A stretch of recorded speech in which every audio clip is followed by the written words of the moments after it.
Buenas tardes, es un gusto estar aquí con ustedes. Y debo decirles, a fuerza de ser sincero, que solo la generosidad del Instituto para el Desarrollo Industrial y el Crecimiento Económico, el Instituto de Investigaciones Jurídicas de la Universidad Nacional y desde luego del Colegio de México, y sobre todo y particularmente por Arturo, es que estoy aquí con ustedes, pero no debería de estar. Digo que no debería de estar porque el ensayo o el texto que escribí para la responsabilidad del porvenir data de 2012 y debería no de estar porque no lo he modificado, pero lamentablemente, y esto es lo peor, creo que tampoco la realidad se ha modificado. Entonces eso me da ahí una zona gris que me permite beneficiarme de su presencia. ¿Por qué decir eso? Porque en aquel texto yo decía que un presente prolongado no es vaticinio de un futuro próximo. Y me parece que el país lleva estancado, como diría mi tocayo René, lleva estancado no en el ámbito solo económico, sino también en el ámbito político. Me parece que prácticamente desde 1988 vivimos una suerte de frustraciones con chipotes. ¿Qué quiero decir esto de frustración con chipote? Me parece que en el 88 tuvimos una crisis, por no decir un fraude electoral serio, que nos llevó al rediseño de nuestro régimen electoral hasta ciudadanizarlo, y se acortó la distancia entre ciudadanos y partidos. Parecía pues que encontrábamos el camino, hablábamos entonces de la transición, el camino hacia la transición a la democracia, pero ahí es donde viene el chipote. Muy rápidamente este se frustró. Tuvimos una primera alternancia en 1997, casi todos la referimos al año 2000, pero me parece que en el año 97 tenemos la primera transición o la primera alternancia, particularmente en el poder legislativo, que nos llevó a partir de la conjunción de lo que se llamaba el bloque opositor. Sin embargo, ahí empezamos a ensayar algo que parecía novedoso, conceptualmente el gobierno dividido, pero a fin de cuentas, ese gobierno, y ahí viene ahora la frustración, pasó a ser el gobierno paralizado. Es decir, el colocar el poder legislativo en unas manos y el poder presidencial en otras, no necesariamente nos llevó a mejores acuerdos, a un más rico debate, sino a la paralización. De hecho, no en vano, el eslogan de la campaña de Vicente Fox era "quítale el freno al cambio", y por alguna buena razón la gente más bien se lo subió todavía más. Este momento me parece importante porque logramos rescatar y rediseñar a la institución electoral, creamos un tribunal, creamos un instituto autónomo, ciudadanizado, pero rápidamente se vino para abajo la credibilidad a partir de lo que sería la segunda alternancia, en este caso en el poder presidencial, en el poder ejecutivo, en el año 2000. Ahí me parece que Vicente Fox todavía nos debe una amplísima explicación de cómo es que fue posible que, contando con legitimidad, contando con una economía estable, contando con un ánimo social, no tomó la decisión de llevar a cabo un cambio de régimen. ¿Por qué hablar de un cambio de régimen? Porque me parece que durante la apertura económica que impulsó el presidente Carlos Salinas de Gortari, pasamos a tener un presidente, Carlos Salinas, muy fuerte, y una presidencia cada vez más pobre. El hecho de privatizar 1000 entidades públicas le restó las palancas del poder al presidente de la República. Y entonces se operó sobre dos ejes. Por un lado, contaba con el respaldo de los sectores privados beneficiados por la privatización, y por el otro, a partir de programas asistencialistas, contaba con un cierto soporte social. Eso es la pesadilla de Ernesto Zedillo. Ernesto Zedillo arranca con un año particularmente difícil, 94, que yo lo resumo de la siguiente manera. Tenemos el 28 de noviembre, el destape de Luis Donaldo Colosio, 1993, la rebelión de Manuel Camacho, diciembre de 1993, el levantamiento armado en Chiapas, enero de 1994, junto con la puesta en marcha justamente del Tratado de Libre Comercio. Febrero, el secuestro de Alfredo Harpelú, que naturalmente fue a principio de marzo, pero si no me distorsiona toda la exposición, yo lo voy a fechar en febrero. Marzo, 23 de marzo, el magnicidio de Luis Donaldo Colosio. Marzo-abril, el redestape, en este caso del doctor Ernesto Zedillo. Mayo, primer debate entre los candidatos presidenciales. Junio, renuncia de weekend del doctor Jorge Carpizo, no sé si recuerden que renuncia un viernes y se presenta a trabajar el lunes siguiente. Julio, cierre de campañas, porque la elección fue en agosto, elecciones. Septiembre, homicidio de José Francisco Ruiz Massieu.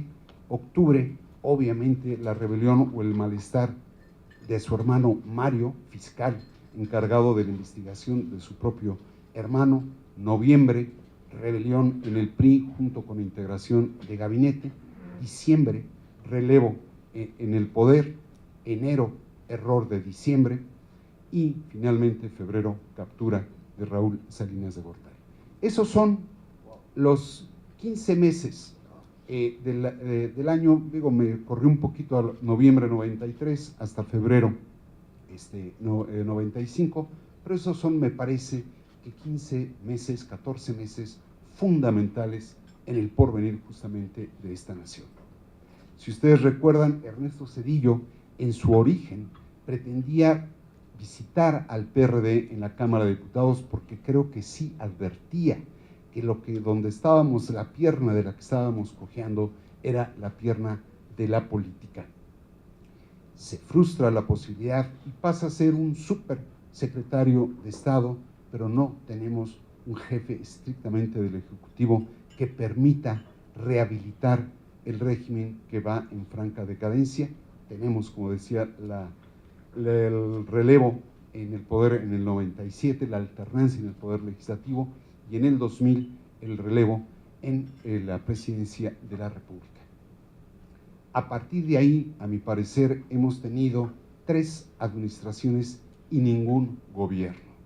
Esto es, hemos tenido personas que administran los problemas, pero no gobiernos que los resuelvan. Y en esa medida me preocupa que vamos por el mismo sendero en estos días. Repuesta la credibilidad en los procesos electorales, se viene para abajo esta en la elección del 2006, donde estamos a punto de entrar en una crisis de carácter constitucional, diría Jaime, y vemos ahí cómo se agota de algún modo la política. No modificamos el régimen, pese al dicho de que íbamos a sacar al PRI de los pinos, íbamos a aplastar a las tepocatas. Se tuvo todo para llevar a cabo. Me parece que Vicente Fox cometió un grave error y entendió la popularidad como una suerte de ahorro sin sentido. Es decir, el sentido del ahorro, el profundo sentido del ahorro, es lograr algún objetivo. Para eso se ahorra, para la casa, para el vehículo. Y este hombre me parece que acumuló la popularidad como un mero asunto de vanidad política, pero no se llevaron a cabo los cambios necesarios. Y si en cambio comenzó a deteriorarse la seguridad pública y se entendió de mala manera, se habló de la guerra al narco, del combate al crimen y no de la seguridad pública. Ahora le están cambiando el calificativo para hablar de la seguridad ciudadana, pero el hecho cierto es que traemos acumulados 220,000 muertos, más de 220,000 muertos, más de 30,000 desaparecidos, y esa es una realidad que aún hoy no nos conmueve, cosa que a mí me asombra. En los periódicos del día de ayer, al menos me refiero naturalmente a Reforma, que por cierto ya dejé de dirigir, nada más para no ir a generar ahí una confusión, habla por un lado de cómo la industria agroalimentaria está también amagada, amenazada, extorsionada por el crimen. Vemos cómo se logra descarrilar un tren sobre la base de partirlo en 3 partes. Y vemos luego abajo, de nuevo, la desaparición de un candidato. 93 candidatos han sido agredidos, incluso la cifra no la tengo exacta ahorita, han sido asesinados. Y pretendemos seguir hablando de la normalidad democrática cuando creo que tendríamos que estar hablando de la anormalidad democrática.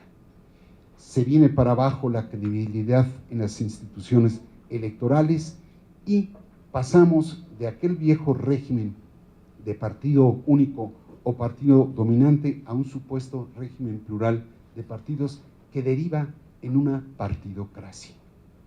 Y pasamos del debate público y abierto a los acuerdos cupulares y cerrados. Me parece que estamos en ese estadio. Y en esa medida, a mí sí me resulta particularmente preocupante que aun cuando pareciera que estamos de nuevo frente a una posible elección, digo posible elección porque a veces no se puede elegir donde no hay. Es de matiz la diferencia, pero la hay. Estando frente a esta posibilidad, me preocupa que el próximo presidente de la República no necesariamente pueda de algún modo gobernar el país. Primero, porque no hemos reconocido el agotamiento del régimen presidencial. Hemos reblandecido ideológica y políticamente a los propios partidos. No es gratuito que cuando pensábamos que iba a haber una multiplicidad de candidatos, en el fondo tenemos solo 3, diría cuarto en atención a Jaime Rodríguez, que no me quiere mucho, a un supuesto candidato independiente. Y una serie de reformas estructurales que me parece que se frustran cuando no en su concepto y diseño, sí a veces en su instrumentación.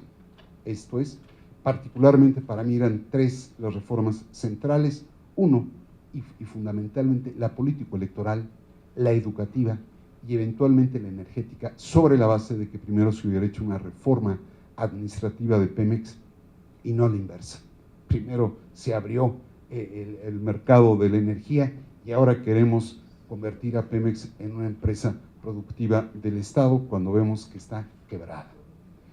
En ese sentido, sí creo que estamos en medio de un muy fuerte apuro, porque el otro ingrediente, hay 2 ingredientes más que yo quisiera destacar. El primero, si el Tratado de Libre Comercio fue una oportunidad que le permitió reponer cierta estabilidad sin crecimiento al desarrollo mexicano, durmió en sus laureles a quienes lo diseñaron. Efectivamente, no es que abrimos la economía al mundo, no es que seamos una economía global.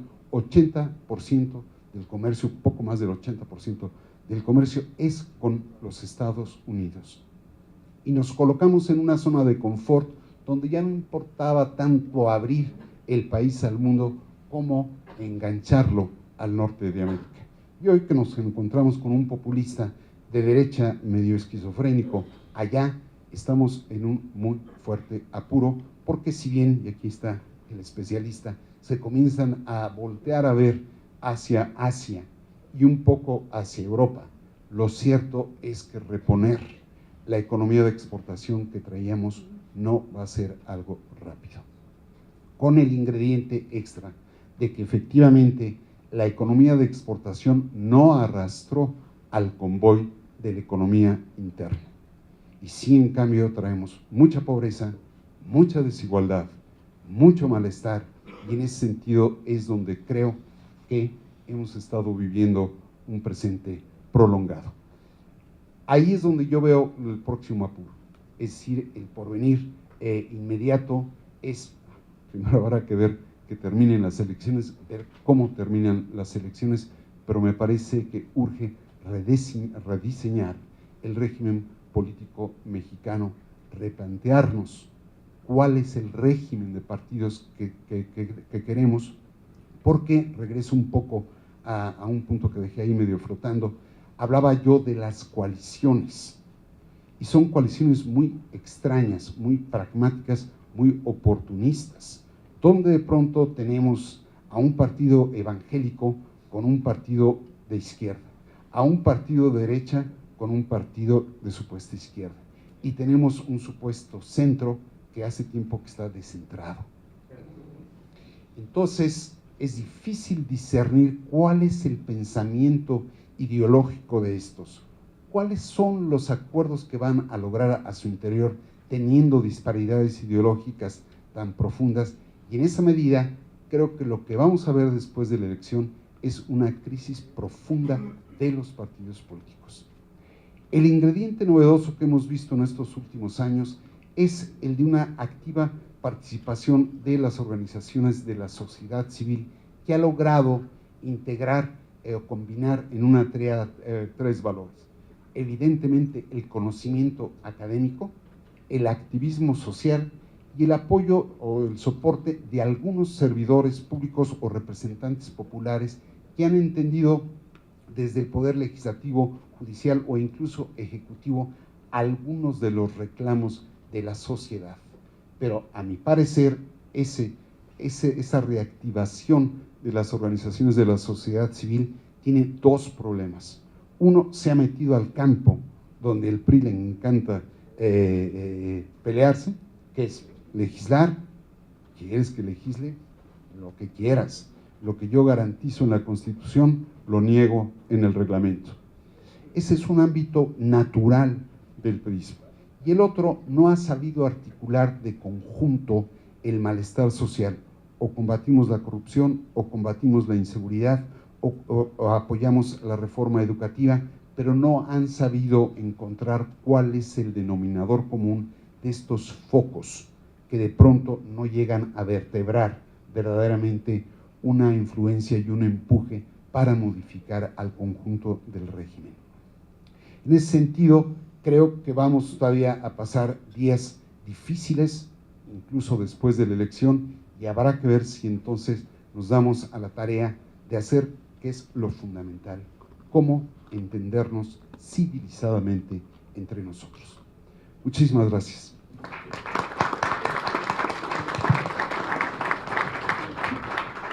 Gracias, René, por la plática.